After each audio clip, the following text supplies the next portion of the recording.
भारत रत्न स्मृति शेष कविकुल शिरोमणि, बैठो बैठो, वो वामपंथ की तरफ बचपन से ही नहीं है। आदरणीय अटल जी की स्मृति में आयोजित इस समारोह में मंच पर उपस्थित और आदरणीय अटल जी की अजात शत्रु छवि के वास्तविक और संसदीय उत्तराधिकारी, देश के यशस्वी रक्षा मंत्री आदरणीय राजनाथ सिंह जी, विश्व में राम राज्य की परिकल्पना जिस वस्त्र विन्यास को धारण करके महाराज भरत ने लागू की, उसी वेशभूषा में मंच पर बैठे प्रदेश के यशस्वी मुख्यमंत्री आदरणीय योगी आदित्यनाथ जी, लगभग 36 वर्ष पूर्व विश्व हिंदू परिषद के आदरणीय अशोक सिंघल जी के सानिध्य के कारण मेरे पूज्य पितृव्यवर, मेरे ताऊजी स्मृति शेष सुमन जी के संपर्क के कारण मेरे प्रति स्नेह रखने वाले यशस्वी उप मुख्यमंत्री केशव भैया और पिछले 36 वर्षों से विश्वविद्यालय राजनीति से लेकर आज तक मेरी काव्य प्रतिभा का निरंतर आर्थिक शोषण करने वाले प्रदेश के यशस्वी उप मुख्यमंत्री श्री ब्रजेश पाठक जी, हमारे पश्चिमी उत्तर प्रदेश के एक सितारे और भारतीय जनता पार्टी का प्रदेश नेतृत्व संभालने वाले भूपेंद्र भैया और तमाम मंच पर बैठे हुए आदरणीय महेंद्र जी, सभी महत्वपूर्ण लोग बैठे। इस कार्यक्रम में मैं वर्ष में एक बार आदरणीय रक्षा मंत्री जी आता हूं, लखनऊ एक ही बार आता हूं और वो भी फ्री में, तो ये कह देना आवश्यक है क्योंकि आज सारा जो मीडिया आया है वो इसलिए भी आया है कि रक्षा मंत्री जी आए हैं, अटल जी का 100वां जन्मदिन है, आदरणीय मुख्यमंत्री जी और महत्वपूर्ण लोग हैं। लेकिन मेरा पिछले 5 दिन का अनुभव यह है कि मीडिया इसलिए भी आया है कि इन सब की उपस्थिति में मैं कुछ बोलूं और उसमें से 20 सेकंड का काटकर चलाया जा सके। तो मैं आशा करता हूं कि कैमरा के जितने भी लोग हैं हम उन्हें पर्याप्त अवसर देंगे, प्रदान करेंगे। मेरे प्रति बड़ा स्नेह अटल जी का रहा और कवि अगर प्रधानमंत्री भी बन जाए तो वो कवि रहता है, और वे जब प्रधानमंत्री पद पर सुशोभित थे तो महीने में एक बार, 2 महीने में एक बार जब भी उन्हें समय मिलता था तो स्मृति शेष प्रमोद जी के माध्यम से वो दिल्ली में रहने वाले, एनसीआर में रहने वाले जिन 3-4 कवियों को बुलाकर उनको सुनते थे और कुछ अपना लिखा हुआ सुनाते थे, उनमें सबसे कम वय का और बिल्कुल अल्पज्ञ बालक के रूप में उनका स्नेह मुझे मिला। ये मेरा सौभाग्य है। जैसा कि आदरणीय दिनेश जी ने उल्लेख किया था, यह भी सौभाग्य है कि जिन महनीय विभूतियों को पूरे भारत में लाखों लाख लोग प्रतीक्षा करके सुनते हैं, उन महनीय विभूतियों ने मुझे समय दिया कि मैं यहाँ अपनी बात कह सकूं। एक कवि की काव्य पाठ है, एकल काव्य पाठ है। यह भी कारण हो सकता है कि बाकियों ने पैसे मांग लिए हों, लेकिन मैं इसे अपना सौभाग्य मानता हूं। आदरणीय मुख्यमंत्री जी से अनुरोध करता हूं कि उन्होंने शासन व्यवस्था बहुत अच्छी की, कानून व्यवस्था बहुत अच्छी की, उप मुख्यमंत्री की वित्तीय हालत को भी वे थोड़ा सुधारें तो केवल काव्य पर पलने वाले इस गरीब ब्राह्मण का भी भला हो सके। लेकिन मुझे लगता है कि जिस दिन ब्रजेश जी देना शुरू कर देंगे उस दिन ये बातचीत का क्रम बंद हो जाएगा। शायद इसीलिए उन्होंने संकल्प कर रखा है कि उन्हें देना ही नहीं है। मैं कुछ एक पंक्तियां पढ़ता हूं। जब कभी हम अटल जी के बारे में बात करते हैं या किसी भी सफल व्यक्ति के बारे में बात करते हैं तो हमें लगता है कि यह सफलता एक दिन में प्राप्त हो गई होगी। ये सफलता एक दिन में प्राप्त नहीं होती, वर्षों लगते हैं, संघर्ष लगता है और समूह और सामने बैठे हुए लोग अक्सर सफलता के सितारे देखते हैं, असफलता का एकात्म रुदन कोई नहीं देखता। उस एकात्म रुदन से जब सफलता निकलती है तो उसे चकाचौंध भाव से पूरा विश्व देखता है, पूरा प्रदेश देखता है, पूरा भारत देखता है।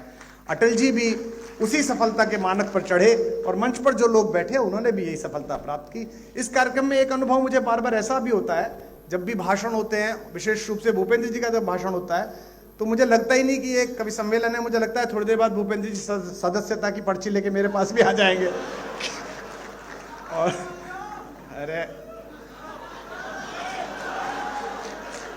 आज बड़ी कृपा की उन्होंने कि आज उन्होंने विस्तार की सारी भूमिकाएं नहीं बताई, उसके लिए मैं उनका आभारी हूं। मैंने सुना कि जगत को जीतने के बाद, मैंने सुना कि महासमर महाभारत में गीता का वाचन करने के बाद, 5 निर्वासित राजकुमारों को विजय दिलाने के बाद, जरासंध और शिशुपाल जैसे राक्षसों के वध की परियोजना को पूर्ण करने के बाद योगेश्वर कृष्ण एक बार ब्रज लौटे थे। उस भावभूमि पर मैं एक गीत विशेष रूप से सुनाता हूं, क्योंकि मंच पर वे सभी लोग बैठे हैं जिन्होंने अपने अपने जीवन के महासमर में कृष्ण की भूमिका निभाई है। यहां बहुत सारे लोग ऐसे हैं जिनके जीवन में और रस था, लेकिन लोक मंगल के इन्होंने रस का त्याग किया। जब कभी गुजरात जाता हूं तो मैं गुजरात के लोगों से शिकायत जरूर करता हूं कि आपसे यह शिकायत है कि हमने हंसता गाता गुनगुनाता बांसुरी बजाता हुआ कन्हैया आपको सौंपा था, आपने उसे द्वारिकाधीश तो बनाया पर उसकी बांसुरी भी छीन ली और उसकी राधा भी छीन ली। ये पहली परियोजना। सुनते हैं कि कृष्ण ब्रज लौटे और यह खबर उनके वियोग में आंख खो चुकी राधा जी को प्राप्त हुई। किसी ने कहा इस बार तीज के मेले में कन्हैया आने वाला है। तब तक राधा अपने नेत्रों की ज्योति लगभग खो चुकी थी। इसकी प्रारंभिक 2-3 टिप्पणियों पर आपका नाद मेरी भूमिका तैयार कर देगा। तो किसी ने कहा कृष्ण आने वाले हैं, राधा चुप रही। उसके बाद वो समय भी आया जिस दिन कृष्ण आने वाले थे। आज मुख्यमंत्री जी आते, रक्षा मंत्री जी आते तो बाहर तक पता चल जाती है कि एक विशिष्ट अतिथि आए हैं। वो तो सम्राटों के सम्राट थे, पूरे मेले को पता चल गई, गोकुल को पता चल गई कि कन्हैया आ गए हैं। कोई दौड़ती हुई सखी राधा की कुटिया पर गई और कहा राधा कृष्ण आ गया है। राधा चुप रही। फिर राधा की कुटिया का पता ढूंढते हुए स्वयं योगेश्वर कृष्ण वहां तक पहुंचने को उद्यत हुए। आधे रास्ते में फिर एक सखी भागी गई और कहा राधिका तेरा कन्हैया आ गया है। राधिका फिर भी चुप रही। जब कुटिया के द्वार पर अश्रुपूरित नेत्रों से कृष्ण खड़े हुए और उन्होंने म्लान राधा को दीप्ति वाले चेहरे के साथ देखा तो राधा की सबसे प्रिय सखी विशाखा ने राधा के कान में कहा बावरी, जिसके लिए रो रो कर आंखें खोदी वो कन्हैया आ गया है।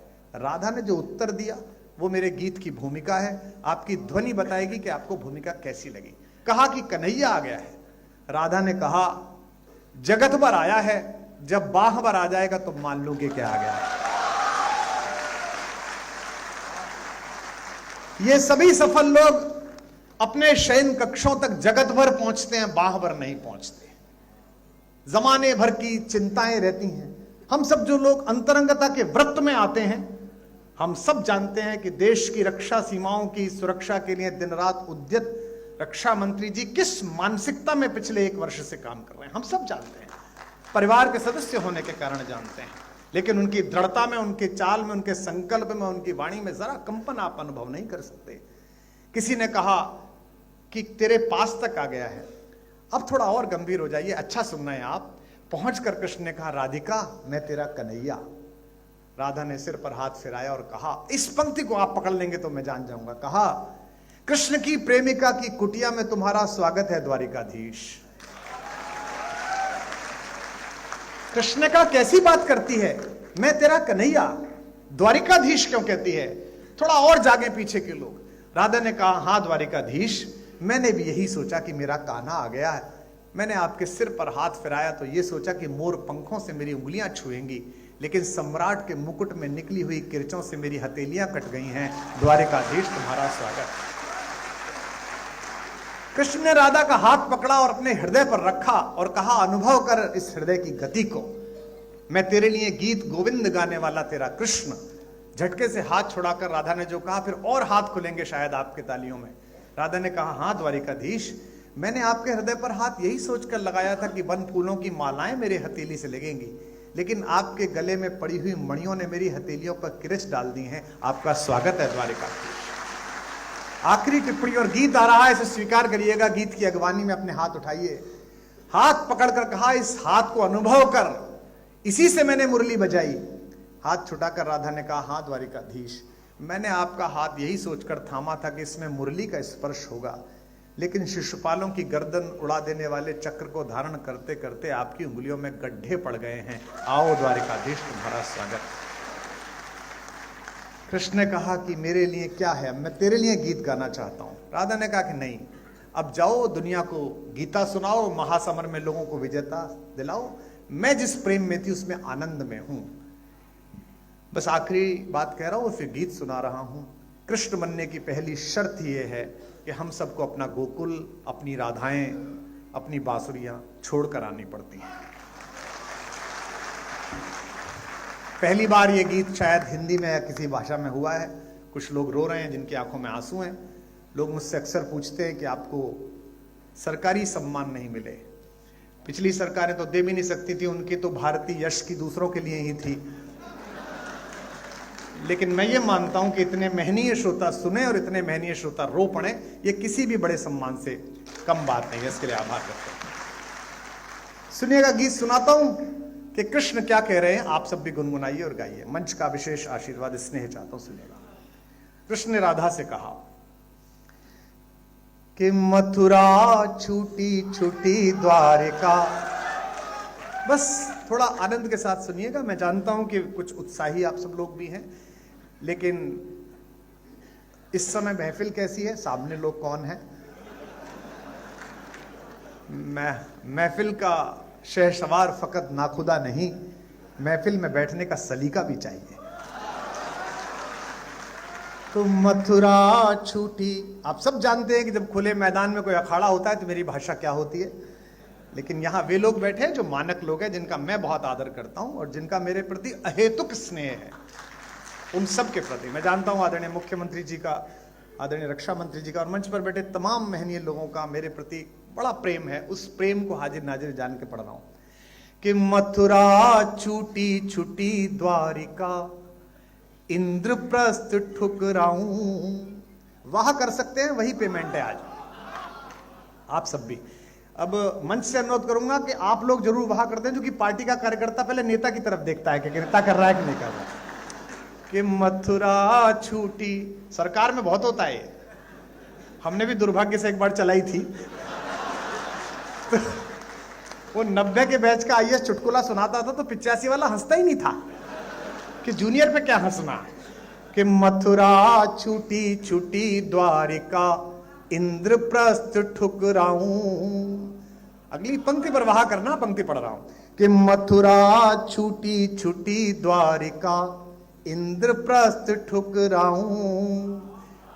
बंसी छूटी गोकुल छूटा, कब तक चक्र उठाऊं। बंसी छूटी गोकुल छूटा, कब तक चक्र उठाऊं। जो लोग समझ जाएं कि बड़े ठाकुर और छोटे ठाकुर के बीच क्या संबंध है, राम और कृष्ण के बीच, वो ये पंक्ति पकड़ लेंगे कि बंसी छूटी।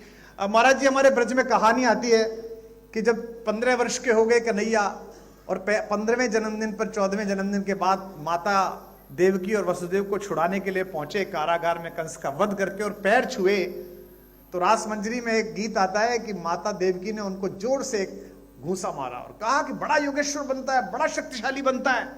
मां को 14 साल के लिए छोड़ के रखा, छुड़ाने नहीं आया। तो कन्हैया तो थोड़े चुलबुले हैं, मजाक में कहा मैया क्यों मारती है, पिछले जन्म में 14 साल तूने छोड़ दिया था, इस बार 14 साल मैंने छोड़ दिया। कि बंसी छूटी गोकुल छूटा। अब अगली पंक्ति आती है, संभालिएगा, मुझे बताइएगा अटल जी के श्रोता हैं। बंसी छूटी गोकुल छूटा, कब तक चक्र उठाऊं। पिछले जन्म जानकी तुझ बिन जैसे तैसे बीता। पिछले जन्म जानकी तुझ बिन, गा सकते हैं मेरे साथ। पिछले जन्म जानकी तुझ बिन जैसे तैसे, महासमर में रीता रीता, कब तक गाऊं गीता। महासमर में रीता रीता, कब तक गाऊं। और अभी कितने जन्मों तक। हम पर संगीत नहीं है, लेकिन ये अटल जी का मंच अगली पंक्ति के समापन पर तालियों की ताल से झूमे, ऐसा मन है। और अभी कितने जन्मों तक, और अभी कितने जन्मों तक तुझसे दूर बिताऊं। कब तक गीत सुनाऊं राधा, कब तक गीत सुनाऊं। कब तक गीत सुनाऊं राधा, कब तक, गाइए, कब तक गीत सुनाऊं राधा। पहला बंद सुनिएगा। कि बचपन से प्रभुता का बोझा ढोते कटी जवानी। अपेक्षाएं आपको बहुत कष्ट सौंपती हैं। अपेक्षा हो जाए तो बड़ा कष्ट है। आपके पास एक प्रतिभा और जगत आपसे अपेक्षा करे तो बड़ा कष्ट है। कि बचपन से प्रभुता का बोझा ढोते कटी जवानी, हर पल षड्यंत्रों में उलझी सांसें आनी जानी। युग की आंखें अमृत पीती रही मुझे तक तक कर। ये पंक्ति संभालिए लखनऊ के लोगों। युग की आंखें अमृत पीती रही मुझे तक तक कर, अधर मधुर देखे सबने पर पीड़ा ना पहचानी। अधर मधुर देखे सबने पर पीड़ा ना पहचानी। ये बड़े बड़े घर, ये बड़े बड़े नेम प्लेट और इनके पीछे का अकेलापन मंच अनुभव करता है। मैं किसी का संकेत नहीं कर रहा, आप समझ जाएंगे। अधर मधुर देखे सबने पर पीड़ा ना पहचानी। इस पीड़ा को यार सुदामा, इस पीड़ा को यार सुदामा कब तक महल दिखाऊं, कब तक गीत सुनाऊं राधा, कब तक गीत सुनाऊं, कब तक गीत सुनाऊं राधा। एक दूसरा बंद अच्छा लगता है, सुनिएगा। छोटा सा गीत है, मैं समय की मर्यादा समझता हूं, सुनिएगा। पहली पंक्ति को कविता की तरह सुनिए ताकि इस कार्यक्रम के जो दो भाग थे उसमें कविता पाठ भी जागृत रहे, जीवित रहे। कि दो माओं ने लाड़ लड़ाया, विराजे। कि दो माओं ने लाड़ लड़ाया, दो चेहरों ने चाहा। आपकी वाह मिले, मैं उनकी व्यस्तता समझता हूं। कि दो माओं ने लाड़ लड़ाया, दो चेहरों ने चाहा, फिर भी भरी द्वारिका में मैं खुद को लगा पराया। फिर भी भरी द्वारिका में मैं खुद को लगा। हर कार्यक्रम में आप जाइएगा तो आपको शॉल पहनाया जाता है। आज तो वही था सिर्फ। तो अक्सर लोग कहते हैं कि ये जो आपको कपड़ा पहना रहे हैं, महाराज जी जब आए थे तो उनको भी यही वाला शॉल हमने पहनाया था, इसी सिल्क का। प्रधानमंत्री जी आए तो अक्सर उनको पहनाया था। साल भर होते होते हम सबके घरों पर इतने सारे शॉल इकट्ठे हो जाते हैं, जिन्हें हम हरिद्वार में रात्रि के समय अपने जन्मदिन पर सोते हुए साधुओं, नगर में विश्राम कर रहे आश्रयहीन लोगों को उड़ा के आते हैं। अक्सर हर साल ये करते हैं। लेकिन इस एक क्रिया को मैं कविता में बांध रहा हूं कि कृष्ण का अकेलापन क्या है। मुझे अभी भी आपसे और अपेक्षा है रस की, निवेदन करता हूं। कि दो माओं ने लाड़ लड़ाया, दो चेहरों ने चाहा, फिर भी भरी द्वारिका में मैं खुद को लगा पराया। मेरा क्या अपराध कि मेरा गांव गली घर छूटा। मैं जानता हूं कि एक सन्यासी स्वयं नदी के तीर पर खड़े होकर अपना पिंडदान करता है, लेकिन कितना भी संन्यास्त हो जाए, देवभूमि उत्तराखंड के उन गांवों की महक तो महाराज जी आपके हृदय तक आती होगी, जो आपने संकल्पों के कारण जिस एक रसमय संबंध को आपने इसलिए छोड़ा कि आप एक संकल्प जी रहे हैं। और यही कारण है कि हमारे पास पिछले इतने वर्षों से किस्से नहीं हैं मुख्यमंत्री के भाइयों के, भतीजों के, भांजों के, चाचाओं के और ताऊओं के। दो माओं ने लाड़ लड़ाया, दो चेहरों ने चाहा। पंक्ति आ रही है, संभालिएगा। फिर भी भरी द्वारिका में मैं खुद को लगा पराया। मेरा क्या अपराध कि मेरा गांव गली घर छूटा। एक एक व्यक्ति की शिरकत हो अगली लाइन में, सबकी तालियां उठें। मेरा क्या अपराध कि मेरा गांव गली घर छूटा। आंचल से बिछड़े को जग ने पीतांबर पहनाया। आंचल से बिछड़े को जग ने पीतांबर पहनाया। जग चाहे जाते जाते भी अंतिम सांस तक लोक मंगल के लिए काम करना, यह कृष्ण संवाद है। जाते जाते भी, आखिरी समय में भी वो क्या कर रहे थे, मैं पंक्ति पढ़ रहा हूं, फिर तालियों की ताल देना। जग चाहे जाते जाते भी बंसी मधुर बजाऊं, कब तक गीत सुनाऊं राधा, कब तक गीत सुनाऊं, कब तक गीत सुनाऊं राधा। सब गाइए। कब तक गीत सुनाऊं राधा, कब तक गीत सुनाऊं राधा, कब तक। अंतिम बंद पढ़िएगा मेरे मन के माध्यम से और सुनिएगा आत्मा के माध्यम से। ये मैं किसी को समर्पित नहीं करता, लेकिन सोशल मीडिया का जमाना है। 2 घंटा 23 मिनट बोला मैं 4 दिन पहले, 20 सेकंड चला, 20 सेकंड, और उसमें बहुत आभार आदरणीय गृह मंत्री जी।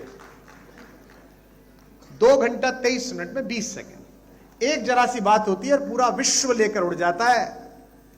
एक छोटा सा मुझे स्मरण आ गया, आदरणीय मुख्यमंत्री जी, आदरणीय रक्षा मंत्री जी, मेरे को आदत है फेसबुक ट्विटर पे लिखने के बाद 5 बिंदी लगा देने की। तो मैं एक बार मुंबई जा रहा था तो मैंने एक वाक्य लिखा, 5 बिंदी लगाई, फिर सोचा यही वाक्य कॉपी करके ट्विटर पे लगा देता हूं, लेकिन वो कॉपी की जगह कट हो गया। और तब तक वो व्योम वाला घूरने लगी, एयर होस्टेस, कि बंद करिए मोबाइल। तो मैं अच्छे नागरिक की तरह बंद करके बैठ गया। अब 2 घंटे बाद उतरा तो घटना यह कि 5 बिंदु चुपके हुए, कुछ नहीं लिखा हुआ है। और आनंद तो लेंगे कि नीचे 2000 कमेंट। यही तो विद्वान आदमी की पहचान है।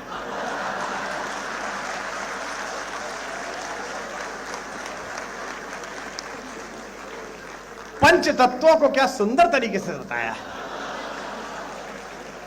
एक कह रहा था कि नहीं, आजकल कुमार जी आध्यात्मिक हो गए, केवी कुटीर में रहते हैं, तो ये 5 वृक्षों की चर्चा है। कुछ भी चलता है। आपसे एक अपराध अनायास हो या किसी के माध्यम से हो जाए, अपयश में रुचि लेने के लिए पूरा संसार उत्सुक है। लेकिन आपने जितना पुरुषार्थ किया है, आपने जितनी क्षमता और मेहनत की है, उसकी कृतज्ञता देने के लिए संसार बहुत कंजूस है। मैं अंतिम पंक्तियां और अंतिम बंद पढ़ता हूं, उन लोगों के सम्मुख पढ़ रहा हूं जिनको यश और अपयश दोनों का अभ्यास है, तब पढ़ रहा हूं कि कब तक गीत सुनाऊं राधा, कब तक गीत सुनाऊं। अब ये सुनिएगा, ये कृष्ण भी कह रहे हैं और दिल्ली राजधानी क्षेत्र से आया हुआ एक कवि भी कह रहा है, जो विभिन्न क्षेत्रों में टहल के आया है, कि जग भर के अपराध सदा ही अपने शीश उठाए। मंच पर जितने जनप्रतिनिधि बैठे, नीचे जितने जनप्रतिनिधि बैठे, इनको मैं यही अनुरोध कर सकता हूं कि जगत के अपयश से कभी विचलित मत होइएगा। अगर आपने सत्य है तो एक ना एक दिन उसकी आभा चमकेगी, निश्चित रूप से चमकेगी। जग भर के अपराध। आज मैं सुबह से देख रहा हूं हमारे वामपंथी मित्र, हमारे कांग्रेसी मित्र अटल जी की कितनी प्रशंसा करते हैं। और अटल जी जब थे तब ये लोग क्या बोलते थे, हम भी देखते हैं। अटल जी थे तो अटल जी बहुत कट्टर थे। फिर आदरणीय अडवाणी जी का भारतीय राजनीति में प्रवेश हुआ, अटल जी बहुत अच्छे हैं। उसके बाद आदरणीय प्रधानमंत्री जी का प्रवेश हुआ तो अटल जी अडवाणी जी दोनों बहुत अच्छे थे। और आदरणीय मुख्यमंत्री जी वो समय दूर नहीं है जब प्रधानमंत्री जी बहुत अच्छे हैं, ये भी कहा जाएगा।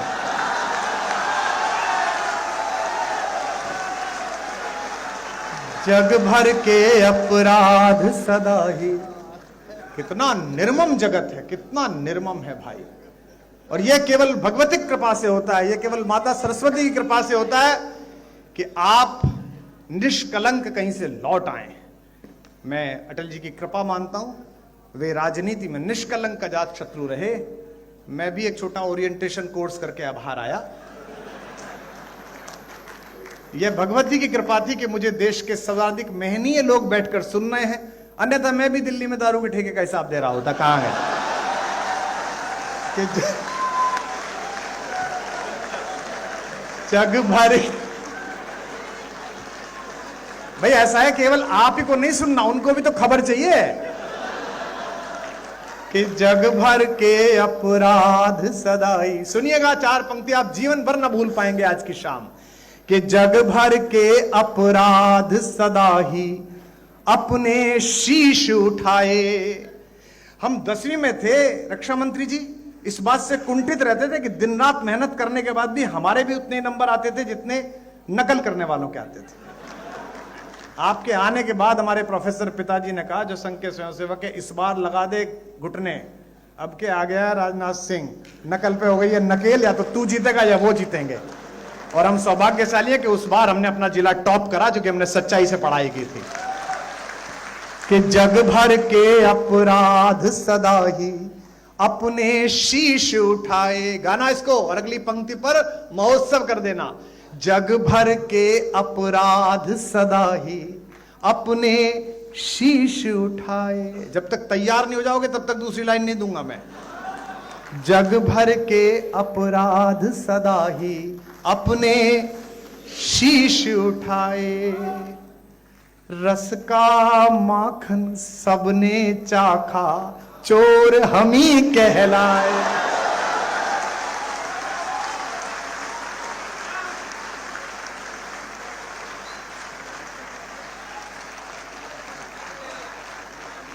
जग भर के अपराध सदा ही अपने शीश उठाए। रस का माखन सबने चाखा, चोर, गाओ लखनऊ वालों, रस का माखन सबने चाखा, चोर। जग भर के अपराध सदा ही अपने शीश उठाए। 5 दिन राम पर बोलो, 3-3 घंटे अयोध्या जी में हाजिरी लगेगी। 3 पंजे 15 घंटे, 15 घंटे में नर पिशाचों को एक लाइन नहीं मिली, 20 सेकंड मिले, बस 20 सेकंड। और वो सारे आगे पल्ली पार से, पूरे भारत की समस्या एक तरफ, मैं एक तरफ। कुमार विश्वास ने ये कहा, कुमार विश्वास ने ये कहा। मुझे पता है कि आज के बाद भी अतिसार होने वाला है, कोई दिक्कत नहीं है। अरे भैया रहने दे तू बेटा, ये जिंदाबाद विंदाबाद दूसरों के लेकर मेरे 7 साल बर्बाद हुए इसमें। रस का माखन सबने चाखा, चोर हम ही कहलाए। और सुनिए अंतिम 2 पंक्तियां, फिर एक ध्रुव पंक्ति पढ़ के विराम लूंगा। इस पर भी 1 मिनट तक ताली बजेगी। कि रस का माखन सबने चाखा, चोर हम ही कहलाए। दिल्ली से भी जोड़ना, दिल से भी जोड़ना और कृष्ण से भी जोड़ना।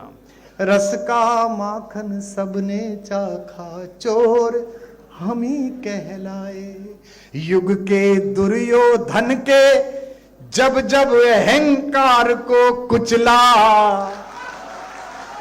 युग के दुर्योधन के, कम हाथ खुले आपके कुछ लोगों के, अगली बार ध्यान रखना। युग के दुर्योधन के जब जब अहंकार को कुचला, दुनिया जीती, दुनिया जीती, गांधारी के शाप हम ही ने खाए।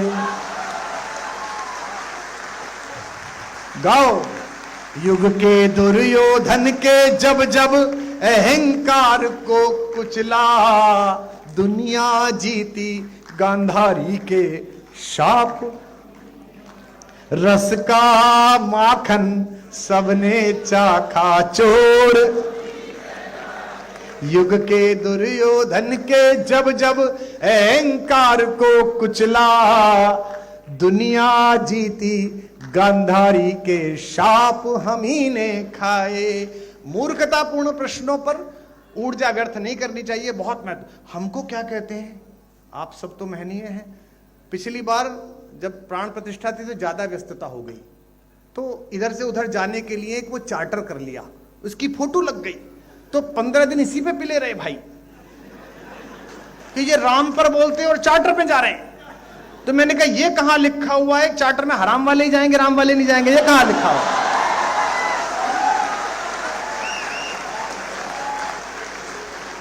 रस का माखन, अब छाती कूटो या माथा कूटो, भारत के सांस्कृतिक पुनर्जागरण का वर्ष तय हो गया है। अगले 100 वर्ष हिंदुस्तान को कोई नहीं रोक सकता।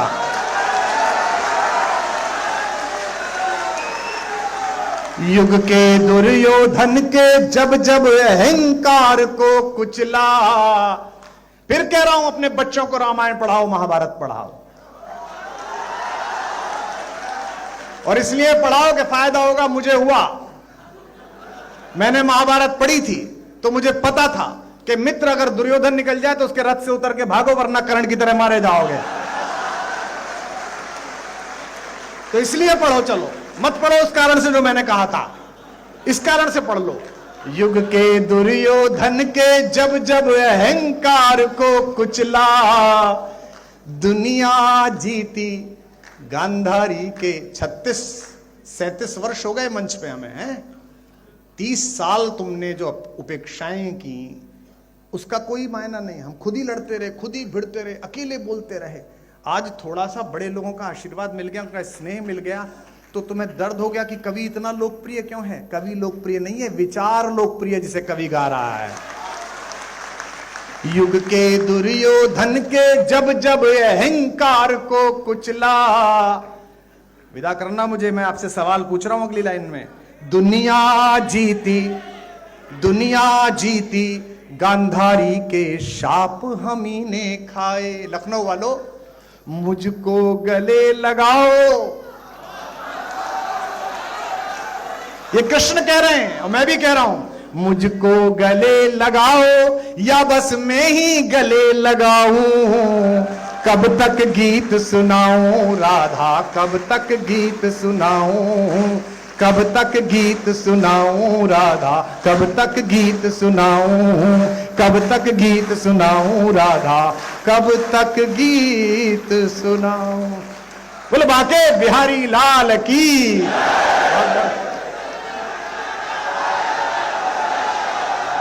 बहुत बहुत धन्यवाद।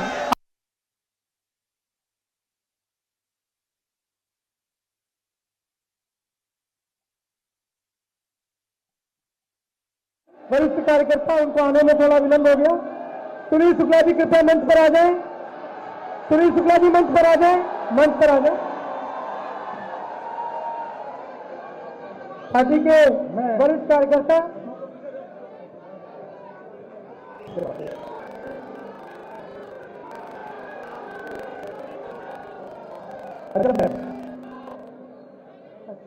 कि कोई दीवाना कहता है।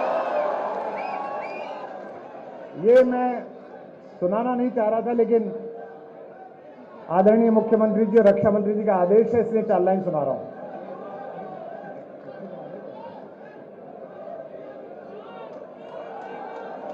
एक सम्मान पूरा हो जाए, वो बहुत महत्वपूर्ण है।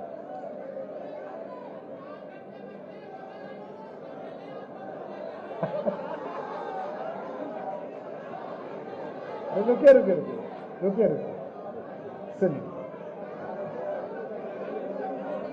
अच्छा, एक बार तालियां बजा के बताइए। चलिए आप, बहुत आभार। मैं आदरणीय अतिथियों के समय की मर्यादा और उसकी सीमा समझता हूं। मुझे विशेष अनुग्रह पूर्वक 2 मुक्तक के लिए समय सीमा दी गई, तो मैं सुनाता हूं, सुनिएगा। कि मेरे जीने में मरने में तुम्हारा नाम आएगा। मैं सांसें रोक लूं फिर भी यही इल्जाम आएगा। हर एक धड़कन में जब तुम हो तो फिर अपराध क्या मेरा। उठाना अगली लाइन। हर एक धड़कन में जब तुम हो तो फिर अपराध क्या मेरा।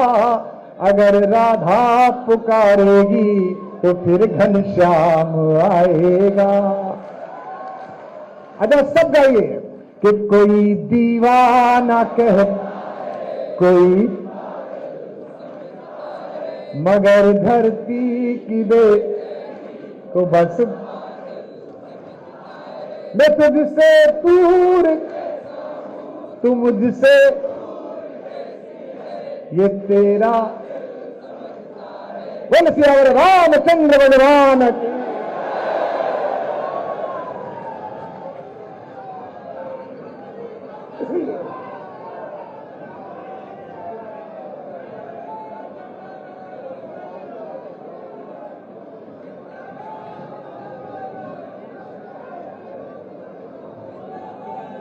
आप सभी का पंडित अटल बिहारी वाजपेयी फाउंडेशन की तरफ से आज के इस काव्यमयी संध्या में, काव्य गंगा में गरिमा में उपस्थिति के लिए मंच से आपका हार्दिक आभार एवं अभिनंदन व्यक्त करता हूं। आभार व्यक्त करता हूं माननीय मुख्यमंत्री जी का, माननीय रक्षा मंत्री जी का, माननीय उप मुख्यमंत्री जी का, माननीय प्रदेश अध्यक्ष जी का और आप सभी का बहुत बहुत धन्यवाद। जय भारत, जय श्री राम।